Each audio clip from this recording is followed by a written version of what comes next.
সাম্প্রতিককালে আমাদের গত মঙ্গলবার থেকে দুই দেশের মধ্যে যে পরিবেশ সৃষ্টি হয়েছে আমাদের এর মধ্যে অত্যন্ত উদ্বিগ্নতা সৃষ্টি করেছে পার্শ্ববর্তী দেশ হিসেবে এবং অবশ্যই ক্রিকেট বোর্ড থেকে। আপনি জানেন যে আমাদের দুইজন জাতীয় দলের খেলোয়াড় অলরেডি আছেন পাকিস্তানে, তারা একটা ফ্র্যাঞ্চাইজি টুর্নামেন্ট খেলছে। সেই টুর্নামেন্ট থেকে যখন আমরা প্রথম খবর পেয়েছি তখন ক্রিকেট বোর্ড ক্রিকেট অপারেশনস থেকে শাহরিয়ার নাফিস সর্বক্ষণিক যোগাযোগ করেছে।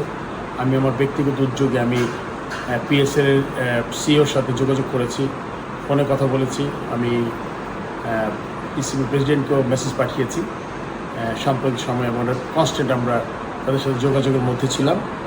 আপনি জানেন সবাইকে এক সময় এক জায়গায় জড়ো করা হয়েছে, এখানে শুধুমাত্র আমাদের দেশের খেলোয়াড়ই ছিলেন না, অনেক ওভারসিজ প্লেয়ার আছেন। ওরা একটা সম্মিলিত প্রচেষ্টা করছিলেন যে কীভাবে এখান থেকে এই অদ্ভুত পরিস্থিতিতে নিরাপত্তা জনিত কারণে তাদেরকে কোনো একটা ভালো সমাধান করা যায়।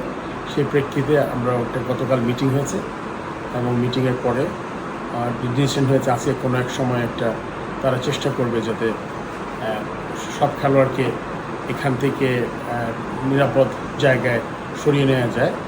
এবং তার সাথে সাথে আমাদের বোর্ড থেকে বাংলাদেশ হাই কমিশনের মিলিটারি অ্যাটাচের সাথেও যোগাযোগ করা হয়েছে এবং সার্বক্ষণিক তার সাথে যোগাযোগ করেছে আমাদের ক্রিকেট বোর্ড।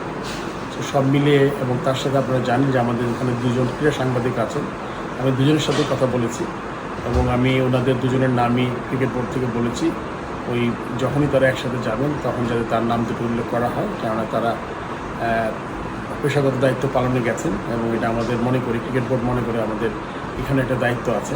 তো আমরা চেষ্টা করছি তাদেরও একসাথে আমরা যাতে ওখান থেকে বের করে কোনো নিরাপদ জায়গায় যখন যাবে প্লেয়ার একসাথে যেতে পারে।